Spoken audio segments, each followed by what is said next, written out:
Salut tout le monde, j'espère que vous allez bien. On est à... Bon voilà, ça y est, on est à quelques minutes, enfin quelques dizaines de minutes après la fin du match entre l'Olympique Lyonnais et donc l'AS Saint-Étienne avec une... Donc ça a été assez équivoque, hein, on va pas se cacher.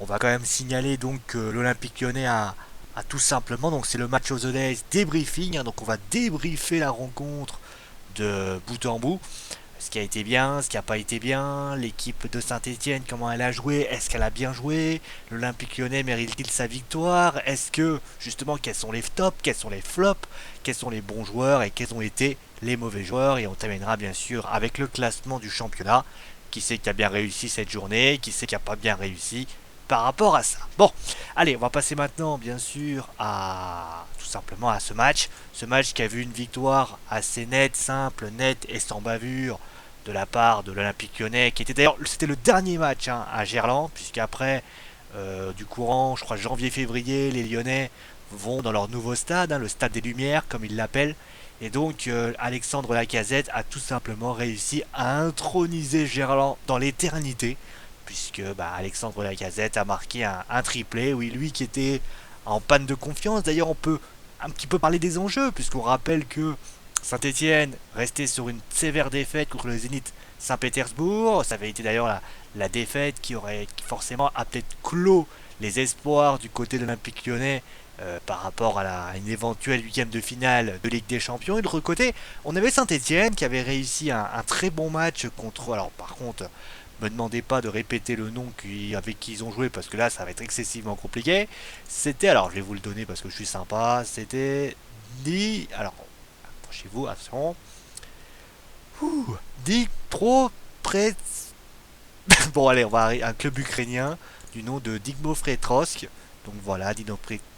Bon, ouais, c'est un club ukrainien. On va pas commencer à chercher la petite bête parce que là, ça risque d'être compliqué. Dites, alors, le club de Ni. Oh, bon, un club ukrainien du nom de Dnipropetrovsk. Donc, une victoire 3-0, hein, une victoire simple, nette et sans bavure, hein, une victoire très très facile. Et donc on s'attendait à ce que Saint-Etienne confirme cette embellie, réussisse un très bon match, montre justement que ils sont réussis comme l'année dernière quand ils avaient gagné assez largement contre Lyon.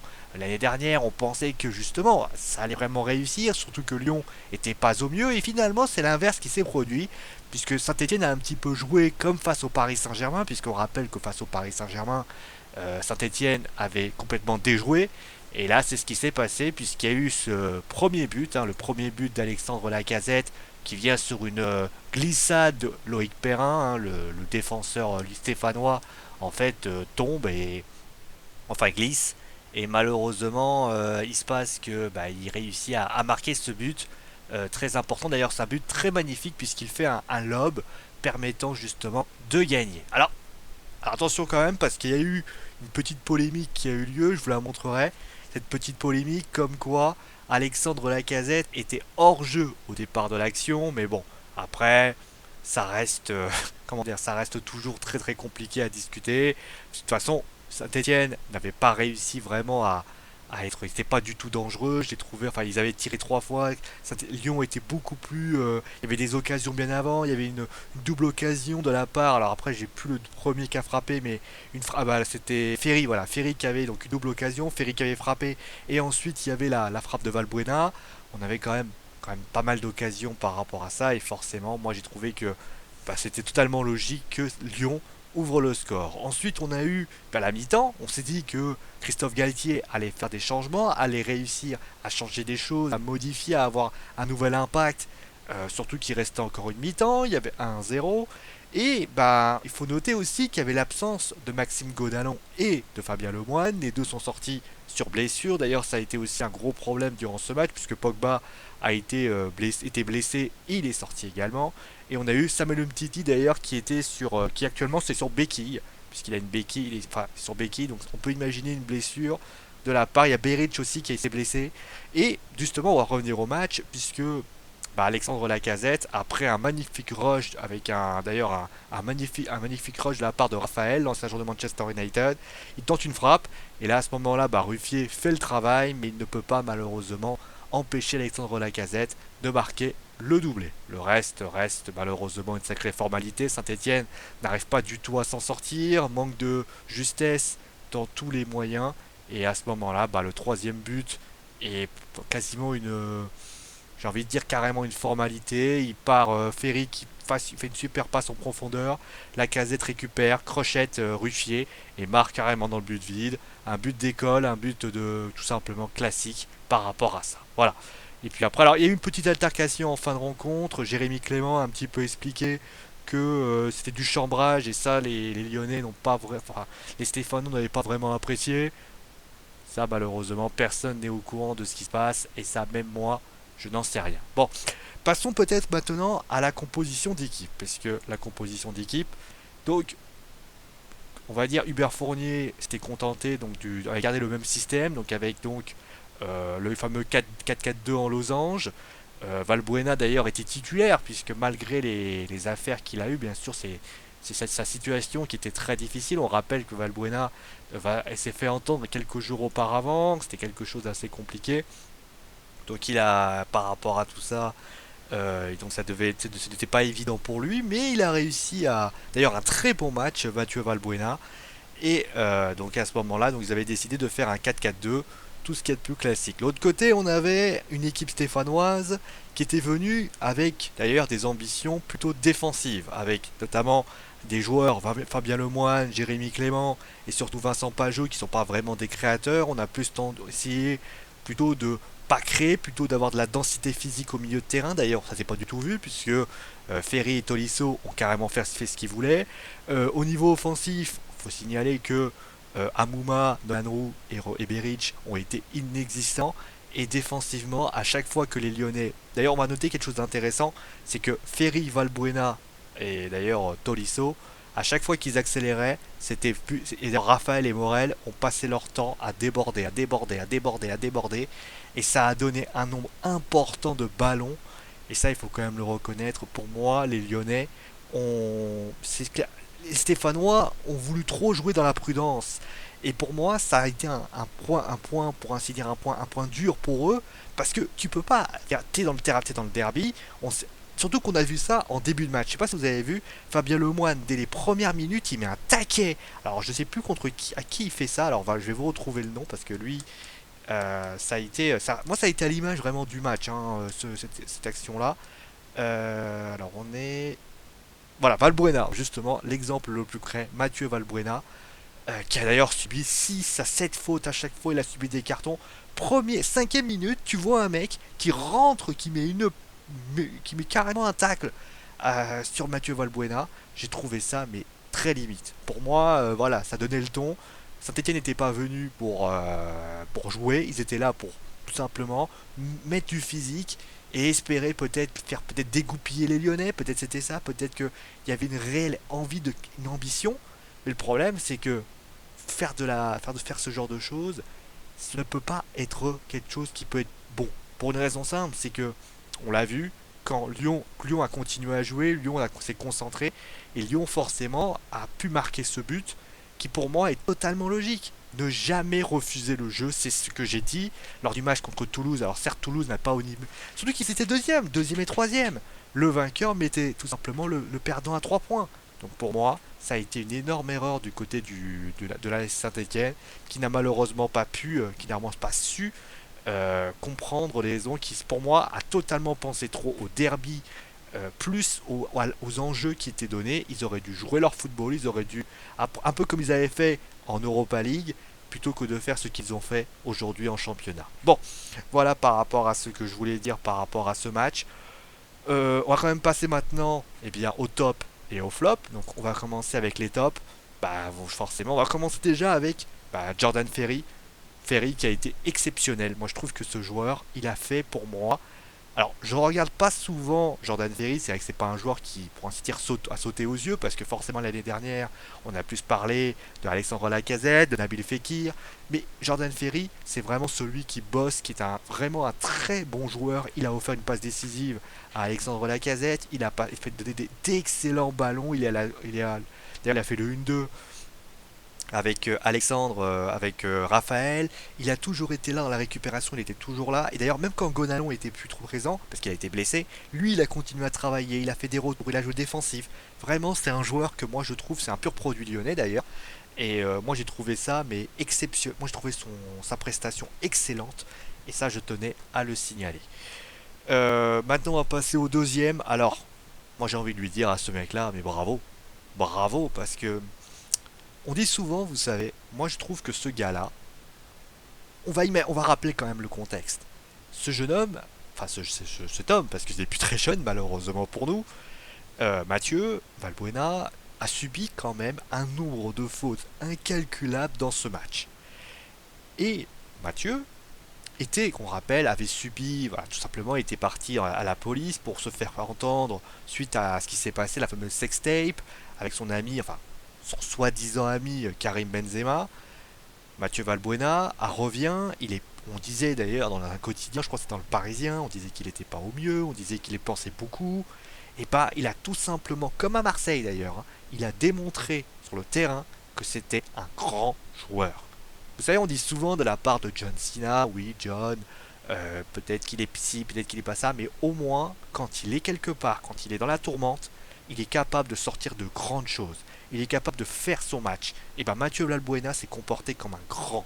Pour moi, c'est un grand joueur, c'est un joueur qui a vraiment beaucoup de talent, qui a rendu fou l'équipe stéphanoise avec des accélérations sur le côté droit. Il, est, il a été là partout. Il a été, moi, franchement, moi je dis chapeau, chapeau pour ce jeune homme qui, enfin, pour moi, qui a été fabuleux, qui a apporté énormément sur son côté, qui a rendu fou c'était Asue Koto qui a rendu fou Asue Koto, qui a non mais c'est incroyable de voir ça. Imaginez quand même, ce gars-là a tout simplement, il a sorti le grand jeu, il a démontré voilà que malgré tout ce qu'on peut penser, malgré tout ce qu'on peut dire, malgré tout ce qu'on peut imaginer, c'est un joueur d'ailleurs que quand il récupère le ballon, il est capable de faire la différence par ses accélérations. Alors certes, n'en déplaise à certains, certains diront oui mais Alexandre Lacazette, Mathieu Valbuena, il a tendance un peu à se rouler. Mais c'est pas que ça, Mathieu Valbuena. C'est aussi une accélération incroyable. C'est quelqu'un capable, avec des changements de rythme, de faire la différence. Et c'est ce qu'il a montré sur ce match, sur son côté, où il a été intenable sur le côté droit. Il y a eu un nombre incalculable de centres. Les moments où il a repiqué dans l'axe, il a une occasion pour lui, notamment où il met une superbe frappe. Il aurait pu marquer son but. Et sans déconner, il aurait marqué son but. Il aurait été dans le top numéro un. Parce que forcément, le numéro un, c'est celui qui a marqué le triplé. Mais sincèrement, voilà, moi j'ai envie de dire, c'est typiquement le joueur qu'il faut dans une équipe. Il est en train de revenir, il est en train de montrer son potentiel. Il est en train de, simplement, il est là. Et je me pose vraiment la question pour Didier Deschamps surtout. C'est, imaginez, vous êtes Didier Deschamps, vous avez une équipe, vous avez une équipe qui malheureusement pour vous vous avez Karim Benzema, d'un côté vous avez Mathieu Valbuena, lequel vous choisissez. Parce que si la situation ne bouge pas, bah, la situation risquerait d'être très compliquée. Et ça risque de poser problème pour l'équipe de France. D'ailleurs, on va noter qu'il a beaucoup joué avec Ferry, hein, pour information. Pardon. Donc ça, moi, je tenais quand même à le signaler. Et bravo à lui par rapport à ce qu'il a apporté. Et vraiment, moi, Mathieu Valbuena, je lui dis chapeau. Et celui qui, bien sûr, a été au top, bah, c'est Alexandre Lacazette. Hein. Alexandre Lacazette qui a été impressionnant. Un triplé, on sait qu'il n'est pas au mieux pour ce début de saison. Et ben, il a démontré sur le terrain qu'il était encore, hein, il était encore là. Il a marqué un triplé face au derby. Je pense que là, les Lyonnais vont lui pardonner tous ses problèmes. Et surtout, ça peut le relancer. On sait que bah, il avait besoin peut-être de retrouver cette confiance. On sait que c'est beaucoup d'enjeux cette année. Et ben, il a retrouvé ce potentiel qu'il avait. Il l'avait toujours, mais il a retrouvé, il a sorti le grand jeu. Il a été disponible notamment, il s'est créé pas mal d'occasions. Il a marqué 3 buts. Très sincèrement, pour moi, Lacazette est peut-être on sait pas, on va pas s'emballer en disant ouais il est redevenu le grand Lacazette, mais en tout cas ce qui est sûr c'est que bah, Alexandre Lacazette s'est comporté, voilà, il a réussi une sacrée prestation. Alors certes il a pas fait un bon début de match parce que les 10-20 minutes il a été assez discret, mais quand il a commencé à accélérer, et bah les Lyonnais bah tout de suite sont remis à l'endroit. Et surtout moi j'ai beaucoup aimé un truc très intéressant, c'est que toute l'équipe jouait pour lui. Claudio Beauvu, j'ai trouvé assez discret dans ce match, contrairement à Alexandre Lacazette que j'ai trouvé très présent, très toujours avec le ballon, un super but qu'il marque, le premier but qu'il marque est excellent. Après les deux autres, c'est plus, on va dire, il suit plutôt bien. Et le troisième but, c'est plus un attaquant. C'est plus voilà, il prend une vitesse Ruffier, mais le premier but, faut le mettre, hein, alors qu'il disait pas en confiance. Il fait un super lob qui réussit à marquer. Pour moi, il a été très grand et pour moi, il apporte, voilà, revoilà le fameux Lacazette qu'on voulait avoir. La grosse déception qu'on peut avoir, c'est que malheureusement, il ne l'a pas fait contre le Zénith, il ne l'a pas fait contre toutes ces équipes de Ligue des Champions, parce que s'il avait été au niveau, alors certes, il manquerait Nabil Fekir, mais pour moi, il aurait pu être très grand. Voilà. Bon, allez, passons maintenant aux flops. Forcément, les flops, bah, c'est pas de surprise, hein, il y a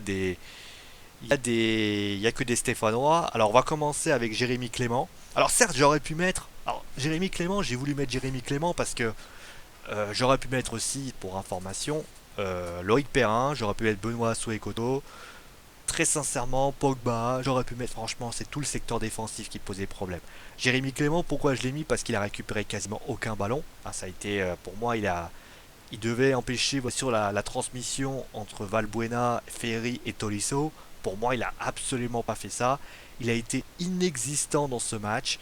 Et d'ailleurs, je pense que ça a empêché d'ailleurs les Stéphanois de bien construire. On a vu souvent les Stéphanois tenter de faire des longs ballons, dégager un peu rapidement. Et surtout, moi, il y a quelque chose qui m'a surtout surpris, c'est vraiment le manque de sérénité de Loïc Perrin.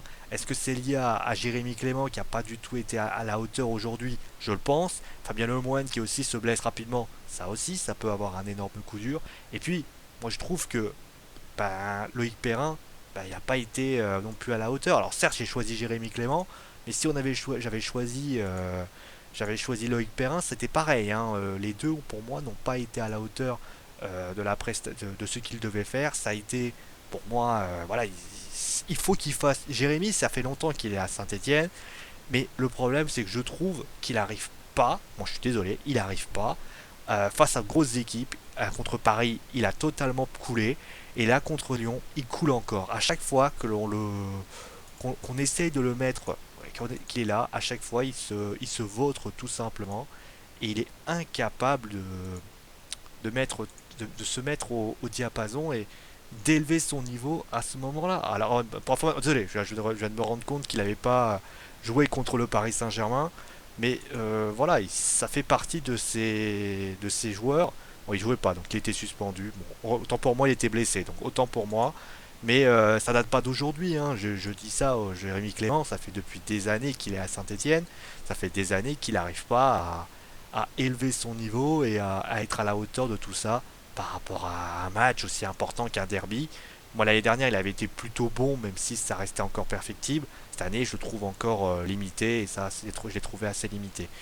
Je me rends compte que je radote un peu. Bon, ensuite, Romain Amouma. Bah voilà, j'aurais pu mettre Beric, hein, très sincèrement. Pour moi, il a été, voilà, Romain Amouma, il a absolument rien fait dans ce match. On parlait de Valbuena et de son accélération, et ben lui, il n'a pas du tout accéléré, il n'a pas été capable de prendre son couloir, il n'a pas été capable de trouver. Nolan Roux a été notamment inexistant. J'ai mis Jérémy Clément pour l'aspect défensif, mais pour l'aspect offensif, ça a été inutile. Il y a eu quoi? Une occasion, je ne sais plus de qui d'ailleurs, une occasion et peut-être deux occasions. Et d'ailleurs, Jérémy Clément, je le sanctionne aussi parce que, on va pas se cacher, il y a eu aussi des coups qui ont été portés par tout le milieu de terrain, les Stéphanois. Ça devenait un petit peu abusé. Donc Romain Moumin, voilà, offensivement, les Stéphanois n'ont pas été à la hauteur. Et le dernier que je mets, c'est Christophe Galtier. Parce que Christophe Galtier, malheureusement pour lui, n'a pas du tout été à la hauteur. On sait que l'année dernière, il était venu avec des ambitions. Il avait dit voilà, je vais montrer. Il a la recette pour pouvoir jouer contre le l'Olympique Lyonnais, puisqu'il les a battus l'année dernière sous un score exceptionnel de 3-0. Christophe Galtier revient à Gérant avec forcément avec ces mêmes ingrédients, et au lieu de peut-être de se dire bon, on va se contenter on va bien structurer la chose, on va reprendre les mêmes ingrédients, on va essayer de mettre du pressing, on va essayer de faire tout ça. Christophe Galtier a eu en face de lui une équipe, enfin a eu sous ses ordres une équipe. Alors est-ce que c'est lui qui a pris la décision? Je le pense, comme l'entraîneur. Ou est-ce que c'est les joueurs qui n'étaient pas à la hauteur? On sait que par exemple contre le Paris Saint-Germain, Christophe Galtier a été plusieurs fois victime. Même si contre le Paris Saint-Germain, on va quand même signaler qu'il y a eu quand même 10-15 minutes où le Saint-Etienne jouait beaucoup mieux. Il y avait eu cette occasion, une ou deux occasions de Kevin Trapp où Kevin Trapp repousse. Donc il y avait quand même des bonnes choses.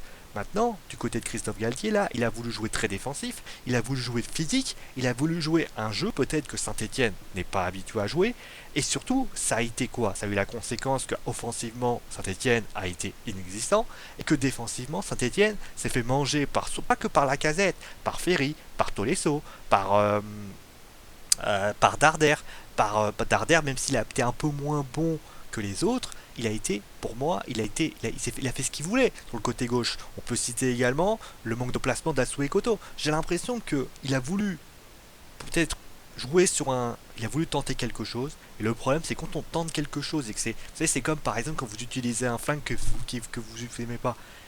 Pourquoi a-t-il fait ça? Je ne sais pas, mais en tout cas, pour moi, Christophe Galtier s'est trompé. Je pense qu'il va. Soit il va le reconnaître, soit tout simplement il va dire simplement que son équipe n'était pas à la hauteur aujourd'hui. Je le reconnais, c'est vrai que Saint-Etienne n'a pas été à la hauteur non plus.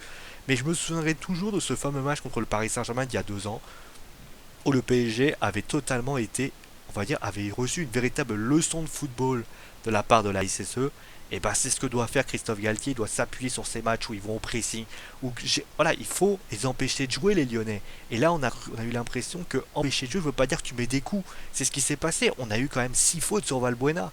Et alors, c'est leur maître à jouer, on est d'accord là-dessus, il prend des fautes, on est d'accord là-dessus, mais il faut pas quand même que ça devienne une sorte de vendetta contre lui. Et ça, j'ai trouvé ça un petit peu abusé. Bon, voilà un petit peu ce que j'avais à dire sur le match entre Lyon et Saint-Etienne. Bon, bah bravo aux Lyonnais, hein, on va pas se cacher, une victoire totalement méritée des Lyonnais contre les Stéphanois. Avec quelques petits soucis en fin de match, je sais que les Stéphanois vont dire voilà, les Lyonnais, vous ne méritez pas notre victoire, ce que je peux reconnaître.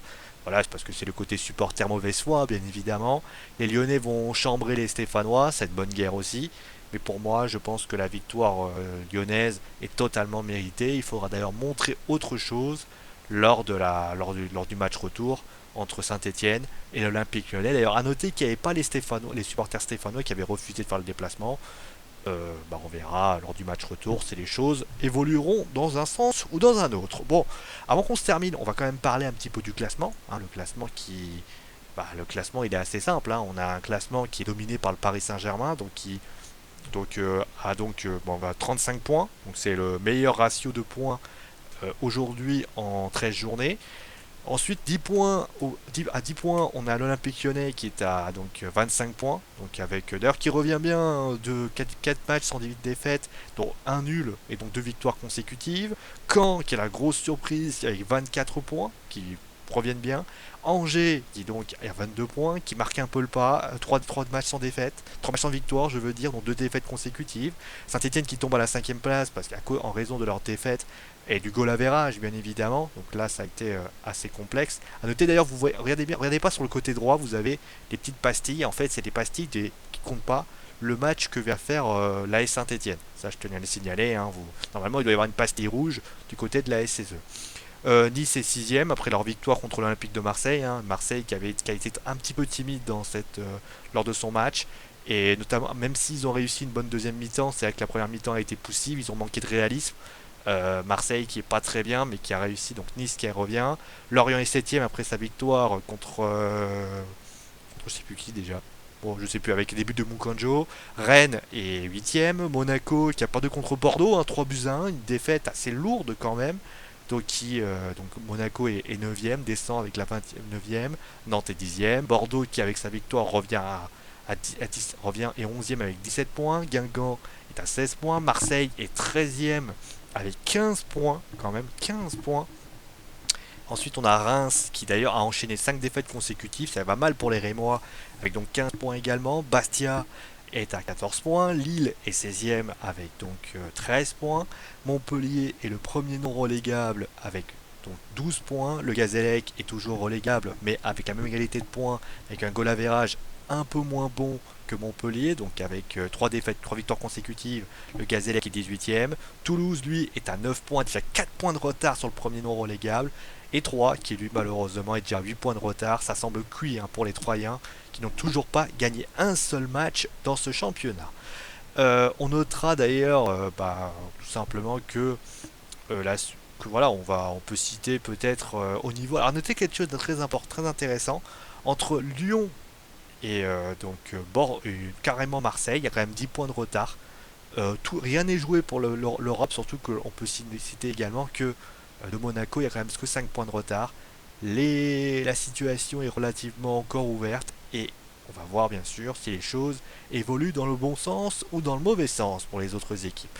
Bon, allez, on va s'arrêter là pour aujourd'hui. Alors je vous rappelle, alors pas de match la semaine prochaine puisqu'il y a bien sûr la trêve internationale, la Ligue 1 se remet en sommeil. Je crois que l'équipe de France joue contre les Allemands, hein, pour information, ils joueront contre l'équipe de France, je crois contre les Allemands, notamment. Alors, est-ce qu'il y aura un match of the days pour ce match-là? Ça, il faudra que je vous dirai ça très vite. C'est un match qui aura lieu le 13 novembre, hein, donc c'est vendredi. Je vous dirai ça le plus rapidement possible, mais on aura le temps d'en parler, bien évidemment. Bon, allez, je vous souhaite bien sûr. Alors, pour ceux qui ont déjà vu le match, je vous souhaite une bonne nuit, hein, si vous êtes en train de regarder la vidéo, si vous étiez en train de regarder le match. Pour ceux qui, voilà, vous retrouverez la chronique le lendemain, tranquillement, à tête reposée. En tout cas, prenez soin de vous, amusez-vous bien.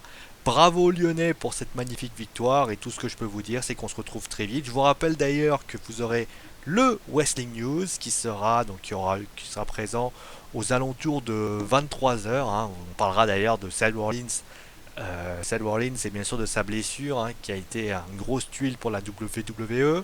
Et puis le Wrestling News qui désormais sera décalé à 23 h. Donc vous aurez le mardi à 23 h comme pour le Wrestling News, qui est donc l'émission qui remplace qui en fait fait fusionner les WWE Info, les Indie Tours et les TNA Info. Bon allez, prenez soin de vous, amusez-vous bien et passez donc une bonne nuit et ciao tout le monde.